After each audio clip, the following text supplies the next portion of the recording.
Hello students, क्या हाल है। तो आज मैं आपके लिए लेकर आया हूँ थर्मोडायनेमिक्स का लेक्चर नंबर 2।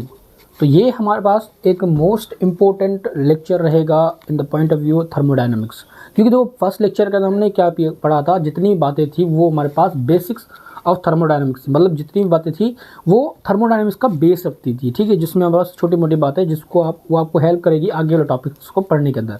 बट आज से हमारे पास जो थर्मोडायनेमिक्स का एक्चुअल जो फील होगा, जो तो एक्चुअल हमारे पास जो क्वेश्चंस आने की प्रोबेबिलिटी होती है वो यहाँ से स्टार्ट हो जाती है। पीछे भी कुछ आ सकते हैं, तो वो कॉन्सेप्ट आपको लाजमी आने चाहिए। देखो भले उसमें क्वेश्चन आए या ना आए, क्योंकि देखो वो ऐसे कॉन्सेप्ट है जो आपको आगे पढ़ने के अंदर हेल्प करेंगे। फॉर सपोज अगर मैं कहूँ कि अगर आपका आइसोथर्मल सिस्टम है तो उसके अंदर इंटरनल एनर्जी क्या होगी, आपका होगी ज़ीरो, अगर आपने पढ़ी होगी, ठीक है। तो यहाँ पे ये कुछ कॉन्सेप्ट मैं आपको यूज़ करूँगा, इसके मैं नाम लेते जाऊँगा, आप उसको ईजीली क्या जाओगे, समझते जाओगे, ठीक है। तो ये हमारे पास क्या होगा, उस चीज़ का बेनिफिट होगा। दूसरा हम यहाँ पे क्या पढ़ेंगे, the molar specific heat capacity. Heat capacities हम यहाँ पे पढ़ लिए, स्पेसिफिक हीट कैपेसिटी पढ़ ली हमने, यहाँ पे अब पढ़ेंगे molar specific heat capacity.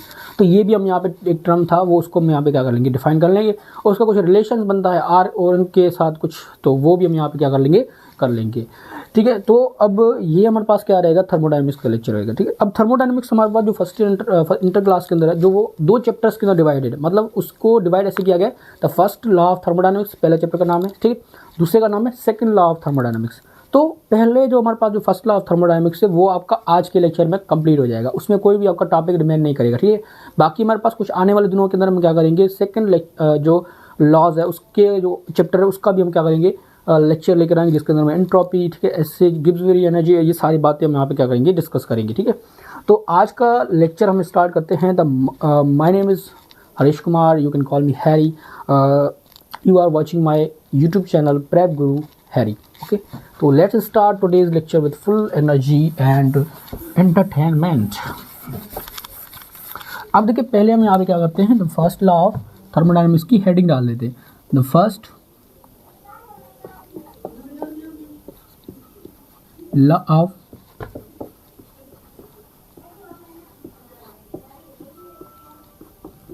Thermodynamics. इसको हम क्या कहते हैं, फ्लोट भी कह सकते हैं, ठीक है। फ्लोट का मतलब फर्स्ट लॉ ऑफ थर्मोडायनेमिक्स, ठीक है, शॉर्ट फॉर्म्स। अब ये हमारे पास जो फ्लोट होता है, ये फर्स्ट लॉ ऑफ थर्मोडायनेमिक्स होता है। पहले इसकी हम यहाँ पे लिख लेते हैं स्टेटमेंट, कि ये हमारे पास बताता क्या है, कौन सी ऐसी बात है जो ये लॉ कहता है। तो इसकी हम यहाँ पे स्टेटमेंट हम यहाँ पे डिस्कस में अब कर लेता हूँ। तो स्टेटमेंट हमारे पास क्या होता है, the heat added and work done on the system increases the internal energy। Internal energy को मैं यहाँ पे यू लिख लेता हूँ, ठीक है। इंटरनल एनर्जी ऑफ सिस्टम, जो हमने सिस्टम के अंदर जितनी भी चीज़ें ली है उसकी जो इंटरनल एनर्जी होगी वो क्या हो जाएगी, ऑटोमेटिकली बढ़ जाएगी। तो हमारे पास जो इंटरनल एनर्जी होती है that will is equal to, जो भी मैंने इसको क्या दी हुई हीट प्रोवाइड की हुई प्लस में हमारे पास क्या हुआ कि मैंने जो इसके ऊपर वर्क किया हुआ, दोनों हमारे पास क्या हो जाएंगे, ऐड हो जाएंगे, एंड विल इंक्रीज इन हमारे पास अपने पास इंटरनल एनर्जी। तो जितने हम क्या करेंगे, हीट ऐड करेंगे। तो अगर फॉर सपोज मैं कहूँगा, इसको थोड़ा एग्जांपल के थ्रू समझाऊंगा। तो अगर ये आपका क्या है, एक कंटेनर है, मैंने इसके ऊपर क्या लगा लिया, एक पिस्टन लगा लिया, मैंने इसको प्रेशर लगाया, तो जो मैं इसके ऊपर वर्क कर रहा हूँ तो ये सारा का सारा वर्क क्या हो रहा है, कन्वर्ट हो रहा है, इसकी हमारे पास इंटरनल एनर्जी के अंदर यूज़ होता है उसको बढ़ाने के लिए। दूसरा अगर का केस में लेता हूँ, यहाँ पर मैं इसको क्या करता हूँ, हीट कर रहा हूँ, तो हीट करूँगा तो भी हमारे पास क्या होगी, इसकी इंटरनल एनर्जी हमारे पास बढ़ेगी।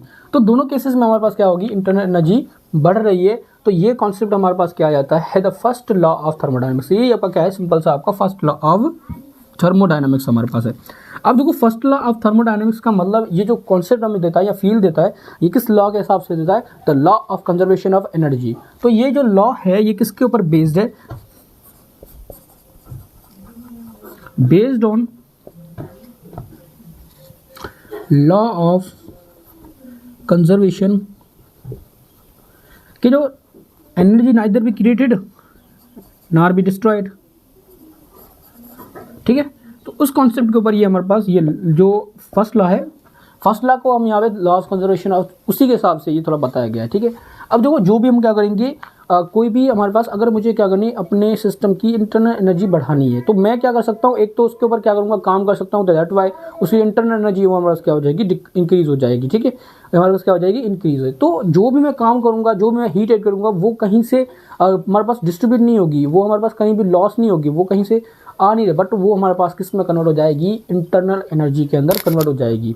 ठीक है, तो energy neither be created not be destroyed. तो इस कॉन्सेप्ट को हमारे पास कौन लेकर आए थे, जो लॉ फर्स्ट लॉ था, ये हमारे पास इसके अंदर आ जाती है। अब देखो ये तो हमारे पास सिंपल सी डेफिनेशन आ गई, बट इसकी जो एप्लीकेशन होती है that is very very important and conceptual question आएगा तो इसमें ही आएगा। ठीक है, तो यहाँ पे हमारे पास क्या आएगा कि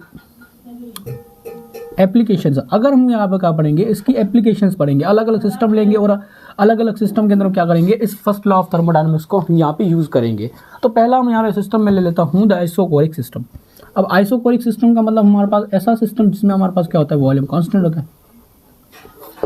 मतलब for suppose this is our container. ठीक है, मैं कंटेनर को मैंने ऊपर से सील किया चारों तरफ से, मैंने एक आइसोकोरिक, इसमें क्या होता है, वॉल्यूम मतलब उसका मास ट्रांसफर नहीं हो सकता, एनर्जी ट्रांसफर हो सकती है यहाँ पर। ठीक है, यहाँ पे हमारे पास क्या हो सकता है, मैंने एक क्लोज सिस्टम लिया हुआ, आइसोलेटेड सिस्टम यहाँ पे मैंने नहीं लिया हुआ है। ठीक है, मतलब क्लोज सिस्टम है, दूसरा यहाँ पर क्या है, आइसोकोरिक सिस्टम भी है।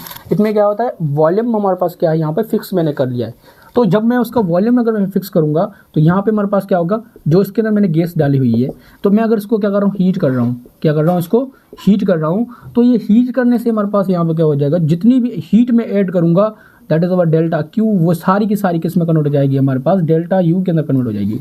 इंटरनल एनर्जी को क्या करेगी, इंक्रीज करने के अंदर हेल्प करेगी। अगर मैं यही इक्वेशन आपको यहाँ पे लिख के बता देता हूँ,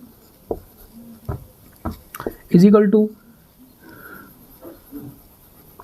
सॉरी एक इधर आएगा अपना डेल्टा क्यू आएगा, इधर अपना आएगा यू आ जाएगा। ठीक है, तो इसको ड्रॉप कर ले, यहाँ पे हमारे पास क्या आ जाएगा, delta Q is equal to delta U plus delta W.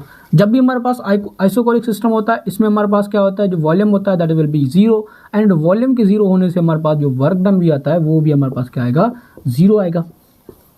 ये कॉन्सेप्ट हमने पढ़ा हुआ है आइसोकोरिक सिस्टम के अंदर। ठीक है, जो हमने बेसिक लेक्चर हमारे पास बनाया हुआ है उसके अंदर। तो यहाँ पे हमारे पास क्या हो जाएगा, Q is equal to delta U, क्योंकि ये टर्म हमारे पास पूरा का पूरा जीरो हो गया है।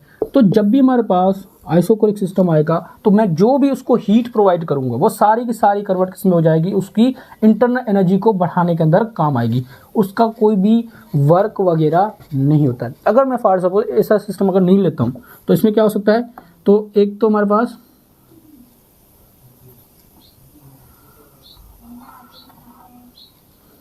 मैं इसको हीट कर रहा हूँ, अब ये पिस्टन है, तो अब मैं जैसे इसको क्या करूँगा, हीट करूँगा, तो यहाँ से क्या होगा, ये ढक्कन को जो अब मैंने पिस्टन लगाया ऊपर, इसके ऊपर क्या लगेगा, force, and that will be अब मतलब यहाँ पे क्या हो रहा है, फोर्स प्रेशर लग रहा है, एंड प्रेशर की वजह से इसका वॉल्यूम भी हो रहा है, इंक्रीज कर रहा है। इट मीन्स देयर इज क्या हो जाएगा, यहाँ पे हमारे पास जो वर्क डन हो जाएगा, मतलब यहाँ पे जो हीट है वो हीट इंटरनल एनर्जी भी बढ़ा रही है, दूसरा काम यहाँ पे क्या कर रही है, वर्क डन भी करा रही है, दोनों काम यहाँ पे हो रहे हैं। अगर मैं क्या लेता हूँ, आइसोकोरिक सिस्टम नहीं लेता हूँ और कोई सिंपल सिस्टम लेता हूँ, बट जब हमारे पास आइसोकोरिक सिस्टम आता है तो इस केस में हमारे पास क्या होता है, जो जितनी भी मैं हीट उसको प्रोवाइड करूंगा वो सारी की सारी किस में कन्वर्ट हो जाती है, डेल्टा यू के अंदर कन्वर्ट हो जाती है।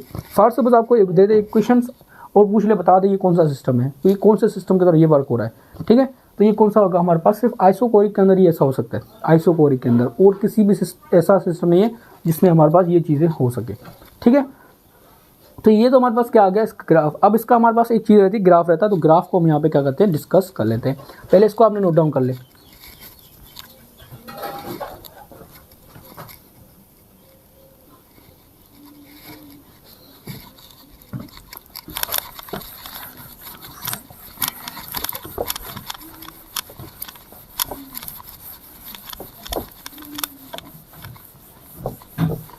अब देखिए यहाँ पे हमारे पास क्या होगा, अगर मैं इसका आपको ग्राफ आपको अच्छी तरह से समझा दूँ। For suppose this is our graph, that is our pressure, that is our volume. यहाँ पे हमारे पास वॉल्यूम रखा है, यहाँ पे मैंने क्या रखा है, प्रेशर रखा हुआ है। फॉर सपोज मैंने उसके अंदर कुछ गैस रखी हुई, तो गैस हमारे पास पहले कुछ ना कुछ हमारे पास प्रेशर तो एग्जर्ट कर रही होगी। फॉर सपोज उसका जो वॉल्यूम है वो था पहले V1, पहले हमारे पास क्या था, वॉल्यूम क्या था, V1 था। उस टाइम उसका जो प्रेशर था वो P इनिशियल था, कुछ प्रेशर होगा। अब देखो मैंने उसके अंदर क्या है, अगर ये कंटेनर है, मैंने इसके अंदर गैस डाली है, तो ये गैस क्या करेगी, कंटेनर के वॉल के ऊपर क्या लगेगी, फोर्स लगाएगी, उससे क्या होगा, प्रेशर जनरेट होगा। तो प्रेशर तो यहाँ पे कुछ ना कुछ हमारे पास इनिशियली होगा, उसको हीट करने से पहले मैंने क्या किया, इसको हीट करूँगा तो इसका प्रेशर आपका क्या हो जाएगा, देखो प्रेशर होता है that is directly proportional to temperature, और जैसे मैं क्या करूँगा, हीट करूँगा तो यहाँ पे टेम्परेचर इंक्रीज होगा, तो टेम्परेचर इंक्रीज होने से प्रेशर तो यहाँ पे हमारे पास क्या होगा, प्रेशर हमारे पास कुछ ना कुछ हो जाएगा, बढ़ेगा हमारे पास, बट जो वॉल्यूम होगा दैट विल बी कांस्टेंट। तो यहाँ पे जो वॉल्यूम होगा वो हमारे पास क्या हो जाएगा, कांस्टेंट, बट यहाँ पे हमारे पास जो प्रेशर होगा वो हमारे पास इंक्रीज हो जाएगा। तो this is a graph of isochoric system. Isochoric system का जो ग्राफ बनेगा वो कुछ इस तरह से बनेगा हमारे पास, ठीक है। तो ये हमारे पास क्या हो गया, फर्स्ट एप्लीकेशन हमारे पास यहाँ पे क्या हो गई, कंप्लीट हो गई। सेकेंड एप्लीकेशन हमारे पास यहाँ पे होती है, अगर मैं क्या लेता हूँ, आइसोबारिक सिस्टम लेता हूँ मैं, कौन सा सिस्टम मैं ले लेता हूँ, आइसोबारिक। अब आइसोबारिक सिस्टम में हमारे पास यहाँ पे क्या हो जाएगा कि यहाँ पे हमारे पास जो P होगा, प्रेशर होगा, that will be constant. Pressure हमारे पास यहाँ पे क्या हो जाएगा, कांस्टेंट हो जाएगा। प्रेशर के कांस्टेंट होने से हमारे पास क्या हो जाएगा, अगर मैं इसकी इक्वेशंस लिख रहा हूँ, delta Q is equal to delta U plus हमारे पास डेल्टा W। अब delta Q is equal to delta U, ठीक है, प्लस अब यहाँ पे हमारे पास जो वर्क, देखो ये इसका जो आइसोबारिक सिस्टम का हमारे पास जब हमारे पास आता है तो इसमें हमारे पास जो work done will be constant हो जाता है। तो यहाँ पे प्रेशर अपना आ जाएगा, प्रेशर इनटू डेल्टा V, तो that will be equals in isobaric condition, क्योंकि यहाँ पे जो प्रेशर है वो वेरिएबल नहीं कर रहा है, वेरी नहीं कर रहा है, ठीक है। तो हर दफ़ा क्या आ रहा है, वो सेम ही रह रहा है। तो ये हमारे पास क्या आ जाएगा, आइसोबारिक सिस्टम के अंदर आ जाएगा, ठीक है। प्रेशर यहाँ पे क्या रहेगा, कांस्टेंट रहेगा, pressure is will be constant. अगर मैं इसका आपको ग्राफ आपको अच्छी तरह से बना दूँ, that is our pressure, that is our volume, that is initial pressure. यहाँ पे मैं क्या करूँगा, इनिशियल प्रेशर भी यही था उस टाइम हमारे पास, for suppose that is initial जो हमारे पास क्या था, प्रेशर था उस टाइम, इसका जो वॉल्यूम था दैट इज V1, मान ली V1 था हमारे पास। अब जैसे हमारे पास कुछ देर लगी तो यहाँ पे इसका जो वॉल्यूम हो गया वो क्या हो गया, हमारे पास V2 हो गया, वॉल्यूम इसका बढ़ गया, बट इसका जो प्रेशर है वो नहीं बढ़ा। प्रेशर हमारे पास क्या रहेगा, यहाँ पर कांस्टेंट ही रहेगा। तो ये जो ग्राफ आएगा ये हमारे पास किसका आएगा, आइसोबारिक सिस्टम का आ जाएगा, ठीक है। तो इसको भी आपने नोट डाउन कर लिया। दूसरी एप्लीकेशन भी आपकी क्या होगी, यहाँ पे कंप्लीट हो गई। बाकी जो लास्ट वाली है उसके अंदर थोड़ी वो डिटेल में पढ़ेंगे। डिटेल में तो यही सारी कॉन्सेप्ट यहाँ पे रखे गए, कोई भी चीज़ आपकी छोड़ी नहीं गई। ग्राफ कराया गया है, डेफिनेशंस कराई गई, कॉन्सेप्ट फील कराया गया, इक्वेशंस कौन कौन सी हो सकती है, that will be everything will be cover in this lecture, okay. तो यहाँ पे इसको नोट डाउन कर लें, उसके बाद हमारे पास जो एप्लीकेशंस रहती हैं उनको भी हम क्या कर रहे हैं, डिस्कस कर लेते हैं, ओके। तो यहाँ पे हमारे पास ये सारी चीज़ें एकदम मस्त तरीके से आपको मैंने समझा दी है। अब तीसरा सिस्टम हमारे पास आता है आइसोथर्मल सिस्टम। चारों की चारों सिस्टम यहाँ पे चेक करेंगे और यहाँ पे होगा क्या वो भी हम यहाँ पे सीखेंगे, ठीक है। अब मैंने यहाँ पे सिस्टम मैंने ले लिया है द आइसोथर्मल सिस्टम। अब आइसोथर्मल सिस्टम के अंदर क्या होता है, द इम्पोर्टेंट बात इसमें क्या होती है, कल हमने यहाँ पे इसको अच्छी तरह से पढ़ा हुआ है। जब भी हमारे पास आइसोथर्मल सिस्टम होता है, ठीक है, तो उसमें हीट का ट्रांसफ़र जीरो होता है, हीट जीरो नहीं होती है। देखो ट्रांसफ़र ऑफ हीट ज़ीरो होता है, ठीक है, ट्रांसफ़र ऑफ हीट ज़ीरो होता है। कोई भी उसमें हमारे पास अगर कहें तो ट्रांसफ़र ऑफ हीट क्या होता है, कांस्टेंट हो जाता है, that will be not by zero, ठीक है, मतलब हो रहा होता है बट उसका जो रेट होता है वो कांस्टेंट हो जाता है यहाँ पर हमारे पास। अब यहाँ पे हमारे पास क्या होगा, अगर हम यहाँ पे लिखते हैं that is our delta Q is equal to delta U plus delta W। जब भी हमारे पास आइसोथर्मल सिस्टम आता है तो इस केस में हमारे पास क्या होता है, टेम्परेचर विल बी कांस्टेंट, और टेम्परेचर का जो रिलेशन होता है वो U के साथ होता है। तो U भी हमारे पास क्या हो जाएगा, एक बराबर, ये भी क्या होगा, ज़ीरो। तो डेल्टा U भी हमारे पास क्या हो जाएगा, ज़ीरो। इंटरनल एनर्जी क्या हो जाएगी, ज़ीरो। तो this will be term will be zero. तो यहाँ पे जितनी मैं एनर्जी हीट में दूंगा वो सारा का सारा किस में यूज हो जाएगी, वर्क करने के अंदर काम आ जाएगी। किस में काम आ जाएगी, वर्क करने के अंदर क्या आ जाएगी, काम आ जाएगी। तो ये हमारे पास क्या आ जाएगा, एक इसका क्या आएगा, फील आएगा। तो आइसोथर्मल सिस्टम में हमारे पास क्या होता है, जो डेल्टा U होता है, जो इंटरनल एनर्जी होती है वो हमारे पास क्या होगी, कांस्टेंट हो जाती है। और उसमें हमारे पास क्या हो जाता है, जो जितनी मैं उसको हीट दे रहा हूँ, जो कांस्टेंट रेट से मैं उसको दे रहा हूँ, वो हमारे पास क्या हो जाएगी, सारी की सारी वर्क डन करने के अंदर काम आ जाएगी। अब यहाँ पे हमारे पास इसकी जो एप्लीकेशंस में आती है, अब यहाँ पे हमारे पास क्या हो सकता है, आइसोथर्मल एक्सपेंशन। अब देखो एक्सपेंशन का मतलब होता है बढ़ना। अब बढ़ेगा कब? जब भी हमारे पास डेल्टा में क्या दूंगा, उसको दूंगा, क्यू में क्या दूंगा, उसको जीरो रखूँ। जीरो से बड़ा होना चाहिए। जीरो से बड़ा होने का मतलब वो क्या होना चाहिए? पॉजिटिव। पॉजिटिव कब होगा? जब मैं उसको हीट ऐड करूंगा, उसके अंदर हीट क्या करूंगा, उसके अंदर ऐड करूंगा, तो यहाँ पे हमारे पास जो क्यू की जो वैल्यू होगी वो जीरो से बढ़ी आएगी। पहला केस ये हो गया। और उसके अंदर क्या होना चाहिए? जो में वर्क डन है, the work done should be, हमारे पास क्या होना चाहिए? पॉजिटिव। अब जो वर्क डन पॉजिटिव कब होता है हमारे पास? The work done by the system. जब भी हमारे पास work done by the system होता है तो उस केस में हमारे पास यहाँ पे क्या होगा? ये पॉजिटिव होगा, वर्क डन आपका पॉजिटिव होगा। तो जब भी हमारे पास वर्क क्यू जो आपका क्या हो, वो जीरो से बड़ा हो, वर्क डन अपना क्या हो, जीरो से बड़ा हो, तो उस केस में हमारे पास क्या हो जाएगी? Isothermal expansion. क्या हो जाएगी हमारे पास? आइसोथर्मल एक्सपेंशन यहाँ पे हमारे पास दिखेगी। ठीक है,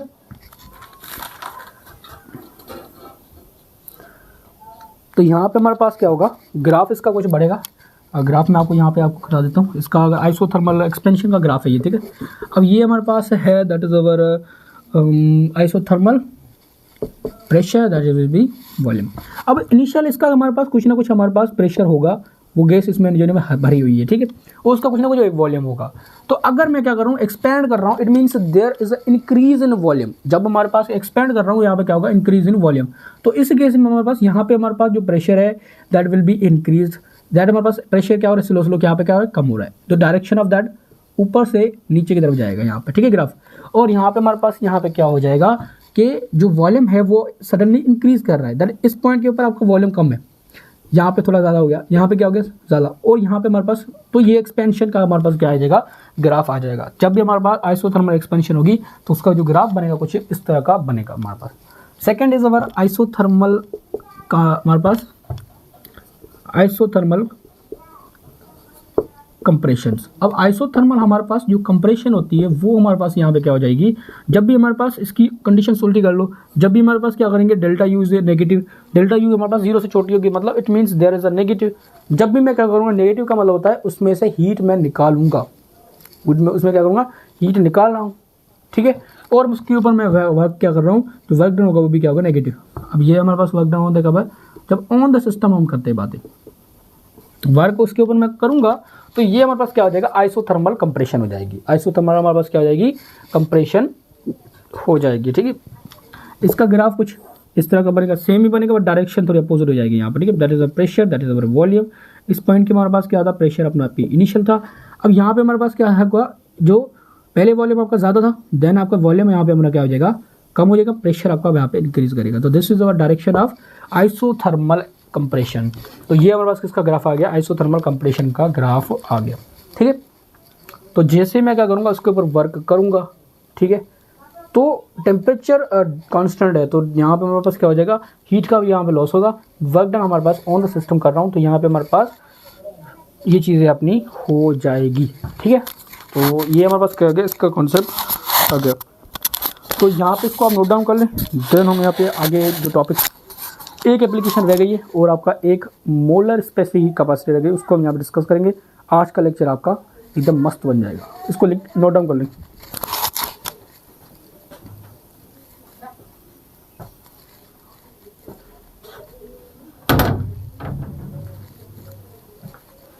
अब जो यहाँ पे हमारे पास चौथा जो है that is our adiabatic system. 4 system हमने यहाँ पे डिस्कस किए थे, 3 हमने यहाँ पे ऑलरेडी डिस्कस आज कर लिए, उसको डिटेल में पढ़ लिया है। और उसका फर्स्ट लॉ के अंदर एप्लीकेशंस का क्या होता है, दैट इज और यहाँ पे हमारे पास क्या आ जाएगा? That is our 4, that is our adiabatic. Adiabatic system हमारे पास यहाँ पे क्या होता है? एडियाबेटिक सिस्टम में हमारे पास यहाँ पे डिस्कस अगर करेंगे तो यहाँ पे हमारे पास क्या हो जाएगा? तो एडियाबेटिक में हमारे पास क्या होता है? डेल्टा मतलब Q will be constant, Q will be constant, Q अपना कांस्टेंट होगा। Q कांस्टेंट है, that mean the delta U is very zero. क्या सकता हूँ? डेल्टा U यहाँ पर क्या होगा? डेल्टा Q यहाँ पर क्या हो जाएगा? जीरो हो जाएगा। तो delta Q is equal to delta U plus delta W। W हमारे पास दैट इज आवर जीरो, तो zero is equal to delta U plus delta W। ये हमारे पास प्लस हो रहा है, वहाँ जाके minus, that is delta U minus delta W. तो यहाँ पे हमारे पास क्या हो जाएगा, जो भी मैं वर्क करूँगा वो किस में कन्वर्ट हो जाएगा, इंटरनल एनर्जी के अंदर करूँगा। यहाँ जो सिस्टम हमारे पास वर्क करेगा वो क्या होगा, इंटरनल एनर्जी के अंदर ही क्या करेगा, घूमेगा। ठीक है, उसका जो इफेक्ट पड़ेगा वो इंटरनल एनर्जी के ऊपर पड़ेगा, हीट वहाँ पे लॉस नहीं होगी। दैट इज भी हमारे पास क्या आ जाएगा, एडियाबैटिक सिस्टम आ जाएगा। अगर मैं कहूँगा यहाँ पे आपको थोड़ा डायग्रामेटिकली समझा दूँ एकदम मस्त तरीके से, तो यहाँ पे हमारे पास that is our system, that is y system will be isolated. ये देखो, अगर मुझे एनर्जी का ट्रांसफर नहीं करना है, देखो heat, what is heat, heat is a transfer of energy. तो मुझे ये जो सिस्टम रखना पड़ेगा, ये कौन सा सिस्टम रखना पड़ेगा, आइसोलेटेड सिस्टम। क्योंकि देखो हीट का ट्रांसफर कहाँ पे नहीं होता है, सिर्फ आइसोलेटेड सिस्टम के अंदर नहीं होता है। तो ये में हमारे पास क्या रखा होगा, पिस्टन होगा, और जितनी भी चीज़ें हैं द सिस्टम हमारे पास कौन सा आएगा, आइसोलेटेड सिस्टम। ठीक है, आइसोलेटेड सिस्टम में मास भी नहीं निकलेगा, एनर्जी भी नहीं निकलेगी। मैंने इसके अंदर क्या डाल दी है, केस। मैं इसके ऊपर क्या लगा रहा हूँ, एक फोर्स की वजह से क्या होगा, प्रेशर की वजह से क्या होगा, इसके ऊपर वर्क डन होगा। वर्क डन होगा तो यहाँ पे हमारे पास जितना मैं इसके ऊपर वर्क कर रहा हूँ वो सारा का सारा किस में कन्वर्ट हो जाएगा, हमारे पास इस इंटरनल एनर्जी के अंदर कन्वर्ट हो जाएगा। तो ये किसका कॉन्सेप्ट था, एडियाबैटिक सिस्टम के अंदर था। अब एडियाबैटिक सिस्टम के अंदर भी हमारे पास एक्सपेंशन और कंप्रेशन आ जाती है। इसकी कंडीशन क्या होती है वो हम यहाँ पे आपको बता देता हूँ। That is adiabatic expansion. अब एडियाबैटिक एक्सपेंशन का मतलब यहाँ पे हमारे पास क्या हो जाएगा, अब देखो इक्वेशन देख लो खुद ही, जब भी हमारे पास नेगेटिव W, अब ये है इक्वेशंस। कॉन्सेप्ट मैं कुछ आपको रटा नहीं लगा रहा हूँ, एकदम माइंड से सोचो। कॉन्सेप्ट हम पढ़ के आए हैं, डायरेक्शन वगैरह everything we have to done it in previous classes and today's class. And यहाँ पे हमारे पास क्या होगा, अगर ये डेल्टा यू है, अगर मुझे डेल्टा यू को क्या करना है, पॉजिटिव करना है। अगर मुझे डेल्टा यू को क्या करना पड़ेगा, पॉजिटिव करना है। It means there will be जो चेंज इन इंटरनल एनर्जी वो पॉजिटिव आना चाहिए। मतलब जो इंटरनल एनर्जी अपनी बढ़ानी है, अगर इंक्रीज करनी है, ठीक है, तो आप क्या करोगे, देखो एक्सपेंशन का मतलब यहाँ पे हमारे पास क्या हो रहा है, जो इसका वॉल्यूम इंक्रीज कर रहा है।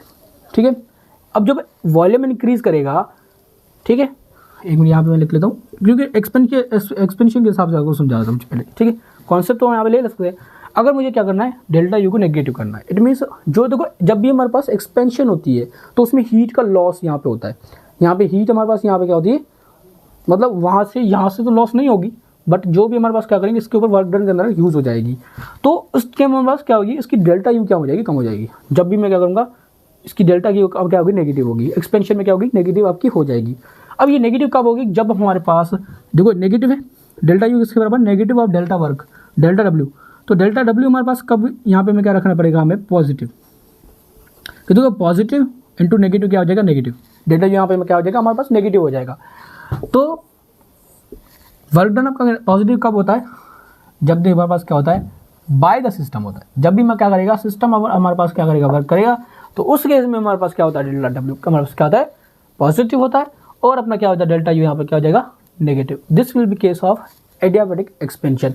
यहाँ पे मैं कह सकता हूँ जो वर्क डन है that will be less than 0, और यहाँ पे हमारे पास जो डेल्टा यू है मस्ट बी लेस देन 0। तो यहाँ पे ये कॉन्सेप्ट हमारे पास आ जाता है, जब भी हमारे पास वर्क डन अपना 0 से बड़ा होगा और डेल्टा यू अपना क्या हो जाएगा, यहाँ यू जो होगा वो हमारे पास अगर 0 से क्या होगा, कम होगा, तो उस केस को मैं क्या कहूँगा, एडियाबैटिक एक्सपेंशन यहाँ पे मैं कह दूँगा। ठीक है, तो ये हमारे पास क्या आ जाएगा, एडियाबैटिक एक्सपेंशन आ जाएगा। तो इसकी कोई ग्राफ आपको यहाँ पे बुक के अंदर नहीं दिया हुआ है, सिंपल सा आपको लॉजिक यहाँ पे दिया हुआ है। तो यहाँ पे मैं क्या कहूँगा, तो इसकी इक्वेशन आपकी क्या आ जाएगी, ये आ जाएगी। दूसरा हमारे पास यहाँ पे आता है द एडियाबैटिक कंप्रेशन का मतलब होता है उसका वॉल्यूम कम हो रहा है। वॉल्यूम यहाँ पे क्या हो रहा है, कम हो रहा है। वॉल्यूम कम होगा, जो भी मैं वर्क करूँगा तो यहाँ पे हमारे पास क्या होगा, डेल्टा यू अपने क्या आएगा, यहाँ पे उसकी बढ़ जाएगा, क्योंकि तो कंस्ट्रक्ट हो गया, तो कंस्ट्रक्ट हो गया, वहाँ पे उसकी एनर्जी क्या होगी, अब बढ़ेगी। मतलब वो मालिक्यूल्स ज़्यादा मूव करेंगे, प्रेशर लगाएंगे एकदम मस्त तरीके से। तो यहाँ पे इसकी जो डेल्टा यू है वो किसके बराबर होगा, अब देखो नेगेटिव ऑफ डेल्टा यू, इसकी क्या है, इक्वेशन है एडियाबैटिक की। ठीक है, अगर मैं क्या कर रहा हूँ यहाँ पे डेल्टा यू को मैं क्या करूँगा, पॉजिटिव करना चाह रहा हूँ, ठीक है। पॉजिटिव का मतलब उसको बढ़ाएंगे, एक्सेप्ट कंपैरिजन में हमारे पास क्या है, डेल्टा यू आपका बढ़ेगा। अब ये बढ़ेगा कब, जब भी हमारे पास देखो नेगेटिव है, अगर नेगेटिव से नेगेटिव हमारे पास टर्म यूज़ करेगा, मल्टीप्लाई होगा तो दैट विल बी पॉजिटिव। तो यहाँ पे मुझे जो डेल्टा यू है उसकी जो वैल्यू होनी चाहिए, मस्ट भी नेगेटिव, कुछ भी हो बट नेगेटिव के अंदर हो, ठीक है। 10 हो, 20 हो, 30 हो, 40 हो, 50 हो, एकदम कुछ भी हो, ठीक है, बट वो नेगेटिव के अंदर होनी चाहिए।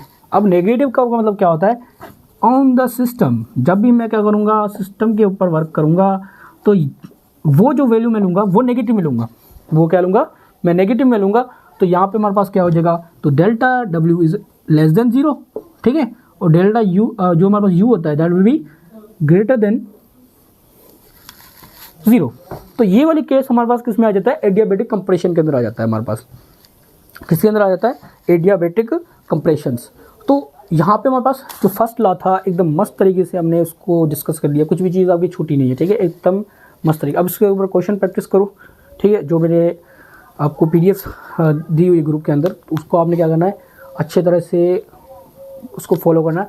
और अगर आप, ठीक है, एक और चीज़ आपको बताना चाहूँ, अगर आप न्यू व्यूअर्स हो तो आपने क्या करना है, मेरा जो एक आप डिस्क्रिप्शन में आपको ऐड करा दूंगा इस लेक्चर के अंदर ही, मेरा जो व्हाट्सअप ग्रुप है जिसके अंदर मैं यहाँ पे अलग अलग स्टूडेंट्स से डिस्कशंस करते हैं अलग अलग टॉपिक्स की, और जितनी भी मैं वीडियोस की लिंक्स होती है वहाँ पे मैं सेंड करता हूँ, ठीक है। तो अगर आपको कोई क्वेश्चन वगैरह वहाँ से आप पूछ सकते हो, तो वो आपके डिस्क्रिप्शन में ऐड करूँगा। आफ्टर दैट यू कैन वहाँ से डिस्क्रिप्शन में जाके वहाँ पर आप क्या कर सकते हो, ज्वाइन कर सकते हो उस ग्रुप के अंदर, ठीक है। तो ये हमारे पास क्या आ जाएगा, फर्स्ट लॉ ऑफ थर्मोडायनेमिक्स हमारे पास यहाँ तक ही था। अब यहाँ पे हमारे पास एक छोटा सा पिद्दी सा एकदम मस्त सा टॉपिक हमारे पास रह गया, that is our molar specific heat capacity. इसको नोट डाउन कर ले, उसको भी पढ़ लेते हैं।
तो जो नेक्स्ट टॉपिक है हमारे पास, the molar specific heat capacity, उसको हम क्या करते हैं डिस्कस, देन हमारे पास आज का लेक्चर अपना पूरा हो जाएगा, ठीक है। यहाँ से इतने में आ जाएगा, दैट इज अवर जो फर्स्ट लॉ ऑफ थर्मोडायनेमिक्स, ये आपका हो गया पूरा, ठीक है।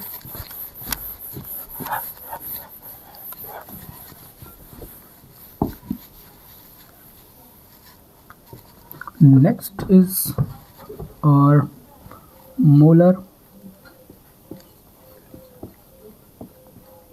स्पेसिफिक हीट कैपेसिटी, ठीक है। अब यहाँ पे मैं क्या कहूँगा, अगर मैं क्या कहता हूँ, थोड़ा उसको फील लेते हैं देन इसकी डेफिनेशन लेते हैं, ठीक है। अगर मैं यहाँ पे कह लेता हूँ एक किसी भी गैस का, अगर मैं लेता हूँ 1 मोल, कितना मैं लेता हूँ 1 मोल लेता हूँ, और उसको मैं क्या कहता हूँ हीट करता हूँ, और उसका जो टेम्परेचर है इनिशियल है 50 degree Celsius. After the heat करने के बाद उसका क्या हो गया 51 डिग्री सेल्सियस हो गया, ठीक है। तो जितनी मैंने इसको हीट दी है, 1 मोल का 1 डिग्री सेल्सियस बनाने के लिए, 1 मोल का 1 डिग्री सेल्सियस बनाने के लिए जितनी मैंने इसको हीट दी है, वो हमारे पास हीट क्या जाएगी, the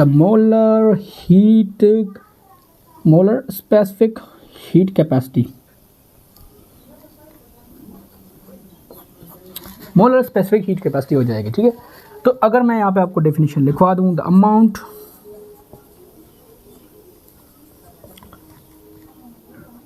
of energy that required to raise the temperature by 1 degree Celsius of 1 mole. Symbol हमारे पास यहाँ पे क्या हो जाएगी इसकी, सिंबल हमारे पास सी के ऊपर नीचे क्या लिखा होगा, एम लिखा होगा, that is molar specific heat capacity, ठीक है। दूसरा बात हमारे पास इधर मैं आपको लिखवा दूँ नीचे आई फार्मूला हमारे पास यहाँ पे क्या हो जाए, तो molar specific heat capacity that amount of heat required to raise the temperature of 1 mole by 1 degree Celsius, ठीक है। ये इसका क्या आ गया हमारे पास, फार्मूला आ गया। अगर इसका मैं क्या करूँगा, यूनिट निकाल लूँगा, तो यूनिट भी आप अच्छी तरह से निकाल सकते हो, दैट इज ऊपर लिखा हुआ है जूल है, जो चार्ज का हमारे पास क्या हो जाएगा, joule divide by number of moles का क्या होता है, मोल, और टेम्परेचर क्या हो जाएगा, kelvin, that will be joule पर मोल केल्विन, ठीक है। तो ये इसका क्या आ जाएगा, अपना यूनिट भी आ जाएगा। तो दैट विल बी जितनी भी बातें थी, फर्स्ट लॉ ऑफ जो हमारे पास सेकेंड ईयर का चैप्टर है, फर्स्ट लॉ ऑफ थर्मोडायनामिक्स इसकी हेडिंग है, टाइटल है, वो आपका यहाँ पे आपका कंप्लीट हो गया है। सुबह हम क्या करेंगे, थर्मोडायनामिक्स का हमारे पास लेक्चर नंबर हमारे पास 3 होगा, बट आपके बुक के हिसाब से वो क्या होगा, आपका एक नया चैप्टर होगा, ठीक है। तो फर्स्ट लॉ ऑफ थर्मोडायनामिक्स आपका यहाँ तक था, देन आपका सेकेंड लॉ ऑफ थर्मोडायनामिक्स यहाँ आगे आएगा, ठीक है। थर्ड लॉ इसके अंदर है ही नहीं, तो सेकेंड लॉ हम यहाँ पे पढ़ेंगे, जितनी बुक्स में दिया हुआ, ठीक है, वही हम यहाँ पे क्लियर करेंगे। तो आई होप आपको अगर लेक्चर आपको समझ में आया होगा। अगर आपको लेक्चर समझ में आ रहा है, बातें आपको समझ में आ रही है, तो आपने क्या करना है, जितना वीडियोज़ है जो जितना भी चैनल है उसको आप शेयर करें अपने ग्रुप्स के अंदर, अपने सोशल मीडिया के अंदर, ठीक है। अगर अच्छा लग रहा है एकदम कमेंट कर ले, कमेंट्स से हमारे पास मुझे मोटिवेशन मिलेगा कि हाँ भाई बच्चों के अंदर रिस्पॉन्स कैसा आ रहा है, या उनको बातें समझ में आ भी रही है, या मैं जो कंटेंट उनको प्रोवाइड कर रहा हूँ वो उनको एकदम हेल्प कर भी रहा है या नहीं भी कर रहा है। तो उससे आप लाजमी मुझे कमेंट किया करें, ठीक है। कमेंट करने में 1-2 मिनट लगता है और आपके कोई पैसे भी नहीं लगते। दूसरी चीज़, अगर आपको अच्छी तरह से बात और भी समझ में आ रही है तो लाइक भी कर लिया करें, ठीक है। अगर नहीं समझ में भाई डिसलाइक भी कर लो, कोई मसला नहीं है यहाँ पर, ठीक है। अगर नहीं बात समझ आ रही डिसलाइक कर दो, छोड़ दो। और सब्सक्राइब अगर नहीं किया है तो सब्सक्राइब भी कर दो भाई, लाल बटन को मार मार के लाल कर दो। और पढ़ते रहें। All the very best.